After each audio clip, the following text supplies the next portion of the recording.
Good morning students. आज हम BCom 6 semester जो कि हमारा 6वां सेम है उसके हिंदी मीडियम का जो एक अपना सब्जेक्ट है वित्तीय लेखांकन, जिसे 5 जिसे ही हम लोगों ने फाइनेंशियल अकाउंटिंग को बोला है, फाइनेंशियल अकाउंटिंग 5, उसकी आज हम शुरुआत करेंगे। मैं लक्ष्मण जाजोदिया जो कि GS commerce college of commerce Wardha का असिस्टेंट प्रोफेसर, आपको 6 सेमेस्टर में 6वें सेम में आपको फाइनेंशियल अकाउंटिंग 5 जो कि वित्तीय लेखांकन 5 है वह पढ़ाने वाला हूँ। सिलेबस की शुरुआत करने के पूर्व हम लोग सबसे पहले ये देखेंगे कि हमको आने वाले समय में 6वें सेम का जो हमारा सब्जेक्ट है या जो हमारा विषय है, इस विषय में 4 यूनिट जो है या 4 टप्पे हैं, अध्याय हैं, वो हमको पूरे करने हैं। कौन कौन से हैं हम उस बारे में चर्चा करेंगे। उसके साथ ही हम लोग ये देखेंगे कि आपकी जब एग्जाम होंगी विद्यापीठ की, तो विद्यापीठ की एग्जाम के अंदर में हमारा जो क्या बोलते प्रश्न पत्रिका क्वेश्चन पेपर किस तरीके का आएगा, उसमें किस चैप्टर पे किस पर्टिकुलर यूनिट के ऊपर में कितना मार्क्स कितने गुण दिए गए हैं हमको वो देखना है। और उसी के साथ हम लोग इन चारों विषयों इन चारों यूनिट को कवर करेंगे। आज जैसे कि आज हम जानते हैं सभी कि कोरोना का काल है, इस वजह से ऑनलाइन माध्यम के थ्रू हम लोग सब जन पढ़ाई कर रहे हैं। संभवतः अभी तक हम लोगों ने हर एग्जाम ऑनलाइन ही दिए पिछले 1 साल के अंदर में।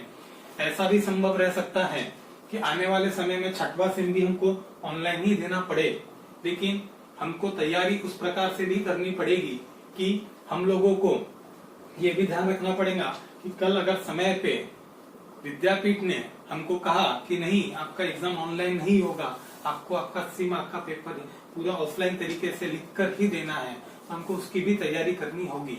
इसीलिए कॉलेज इस माध्यम से आपको पूरी तरीके से सभी चीजें दे रहा है। इसीलिए आपका कर्तव्य है या आपको ख्याल से याद रखना है कि हमको ये पूरा जो हमारे चारों यूनिट है, ये चारों यूनिट की पूरी तैयारी इस प्रकार करनी है कि चाहे एग्जाम एमसीक्यू की हो, चाहे एग्जाम 80 मार्क के बड़े प्रश्नों की हो, क्वेश्चन पेपर की हो, हमको दोनों भी तरीके से अपनी पूरी तैयारी रखनी होगी। इसी के साथ में हमको ख्याल रखते हुए आज के इस वीडियो लेक्चर के अंदर में हम लोग बात करेंगे कि हमारा सिलेबस क्या है, हमारा पेपर पैटर्न क्या रहेगा यूनिवर्सिटी एग्जाम के अंदर में। सिलेबस की जब हम बात करते हैं तो हमारा सबसे पहले शुरुआत होगी यूनिट नंबर 1। यूनिट नंबर 1 है सूत्रधारी कंपनी के खाते। इंग्लिश में या फिर जनरल टेंडेंसी में हम लोगों इसको बोलते हैं अकाउंट्स ऑफ होल्डिंग कंपनी। तो क्वेश्चन ये आता है कि होल्डिंग कंपनी क्या होता है या सूत्रधारी कंपनी क्या होता है।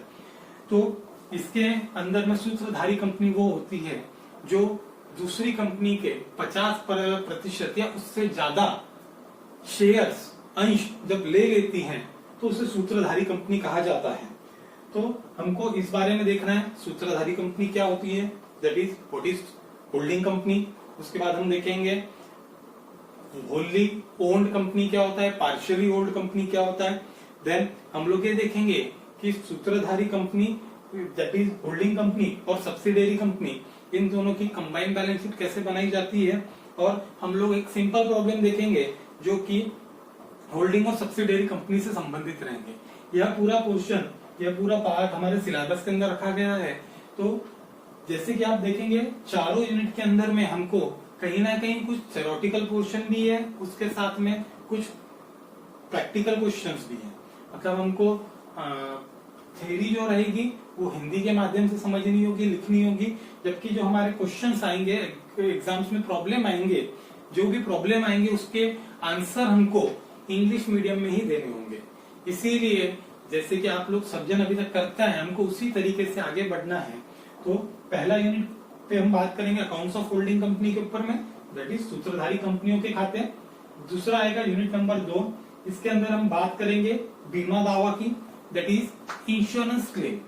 जो हम लोगों ने सुना है या आप लोगों ने लिया भी होगा कि जो अपने व्यक्तिगत बीमा लेते हैं हम लोग, तो व्यक्तिगत बीमा लेते उस तरीके से जनरल इंश्योरेंस होता है जो कि अपने कंपनी वगैरह ले सकती है या जो व्यक्तियों के अलावा कोई और ले सकता है। तो वो व्यक्तिगत दावे के अलावा जो दावे होते हैं वो किस तरीके से होते हैं, तो उसमें हम लोग देखेंगे कि जब कभी किसी कंपनी में किसी भी तरीके से, चाहे वो आग लगने से हो या कोई भी तरीके से, जब उनका स्टॉक का नुकसान हो जाता है या उनके माल का नुकसान हो जाता है, तो उस वक्त इंश्योरेंस कंपनी के पास में वो किस तरीके का दावा किया जाता है, तो लॉस ऑफ स्टॉक कैसे कैलकुलेट होता है, फिर उसके अंदर में एवरेज क्लॉज क्या होता है, फिर उसके ऊपर में हमको प्रॉब्लम्स देखने पड़ेंगे कि बीमा दावे कैसे निकाले जाते हैं, कितना दावा किसको मिले। याद रखिएगा, अगर आपने किसी पर्टिकुलर किसी एक चीज का 1 लाख रुपए का बीमा निकाला, इंश्योरेंस निकाला है, तो कभी 1 लाख, अगर आपका 1 लाख का नुकसान हुआ तो कंपनी कभी 1 लाख का 1 लाख नहीं देती है।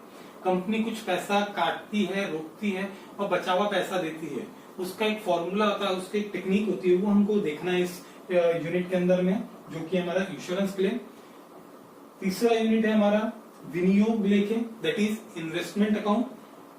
हम लोगों ने अपने अभी तक के लाइफ में कभी ना कभी इन्वेस्टमेंट वर्ड सुना और हमको पता है इन्वेस्टमेंट क्या होता है।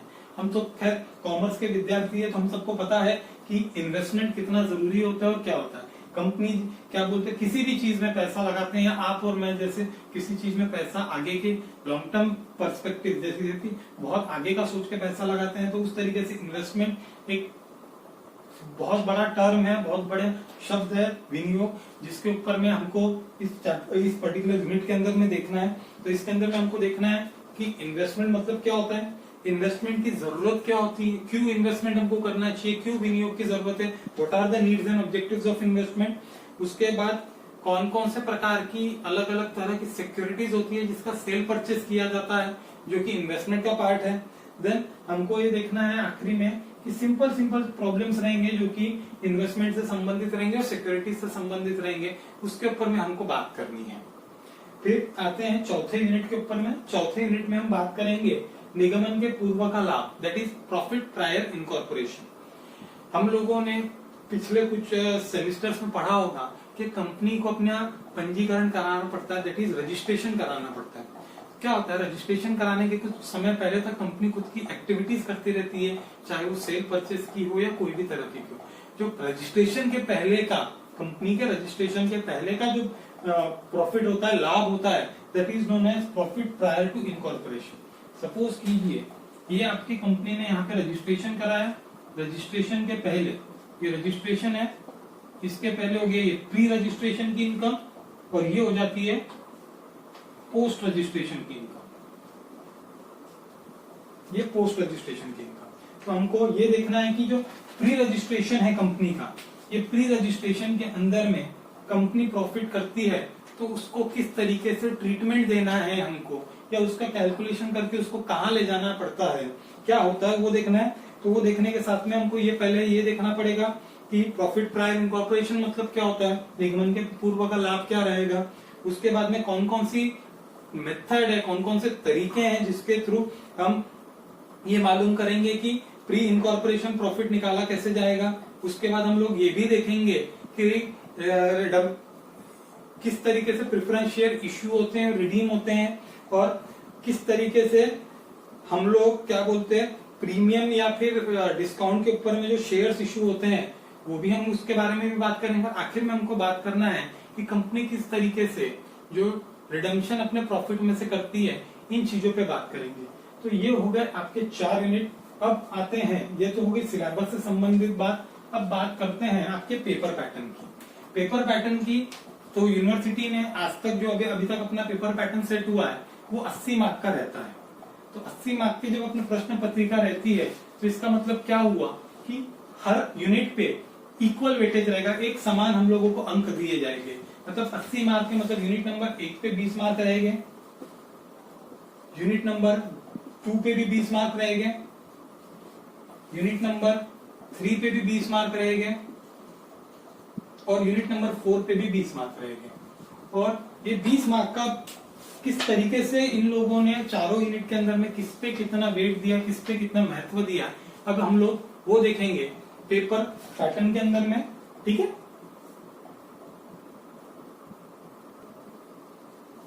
तो कुछ इस तरीके से हमारा प्रश्न पत्र का तरीका रहेगा, या प्रश्न पत्र कुछ इस तरीके से आएगा। प्रश्न में अगर आप देखेंगे तो हमको प्रश्न पत्रिका 80 मार्क की आती है, 80 मार्क रहते हैं उसके अंदर में, और उस 80 मार्क के लिए हमको 3 घंटे दिए जाते हैं अगर रेगुलर पैटर्न में एग्जाम होती है तो। ये 80 मार्क का जैसे कि अभी हमने चर्चा की कि हर यूनिट पे 20-20 मार्क दिए गए हैं, 20-20 गुण है हर यूनिट के ऊपर में। तो पहले जो 4 प्रश्न आएंगे, क्वेश्चन नंबर 1, 2, 3 और 4, पहले जो 4 प्रश्न हैं वो हर यूनिट से लिए जाएंगे। Question number 1 unit 1, question number 2 unit 2, question number 3 unit 3, question number 4 unit 4। इस तरीके से 4 जगह से चारों यूनिट से 4 प्रश्न लिए जाएंगे। अब इन 4 प्रश्नों को किस तरीके से पूछा जाएगा उसका तरीका देख लेते हैं।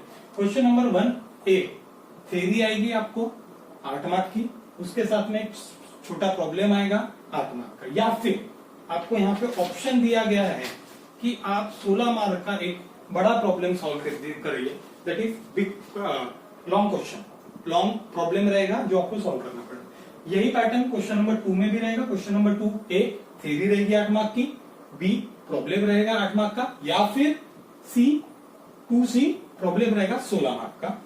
देन क्वेश्चन नंबर 3 यूनिट 3 से आएगा। यूनिट 3 कौन सा था हमारा? यूनिट 3 था हमारा इन्वेस्टमेंट अकाउंट, विनियोग खाते। तो उसमें भी ए थ्योरी 8 मार्क की, बी प्रॉब्लम 8 मार्क का, या फिर सी बड़ा प्रॉब्लम 16 मार्क का। अब बात करते हैं चौथे प्रश्न की। चौथा प्रश्न हमारे चौथे नंबर के यूनिट पे आएगा। चौथे प्रश्न में भी वही पैटर्न होगा जो पहले 3 प्रश्नों में था, जो पहले तीनों यूनिट से आए थे।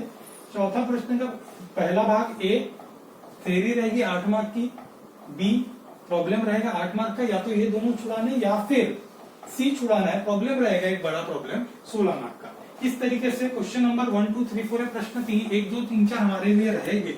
थ्योरी हमको जो भी लिखनी है हिंदी में लिखनी पड़ेगी, और जो भी प्रॉब्लम्स आएंगे चाहे वो 8 मार्क के लिए है 16 मार्क के लिए है, हमको इंग्लिश में ही सॉल्व करने पड़ेंगे। एक चीज का हमको खास तौर से ख्याल रखना होगा, ख्याल क्या रखना होगा कि चाहे प्रश्न 1 से लेकर 4 के बीच में का हम कोई भी प्रश्न का उत्तर लिखे, या तो हमको ए और बी ये दोनों प्रश्न एक साथ लिखने पड़ेंगे, या फिर हमको सी ये प्रश्न लिखना पड़ेगा।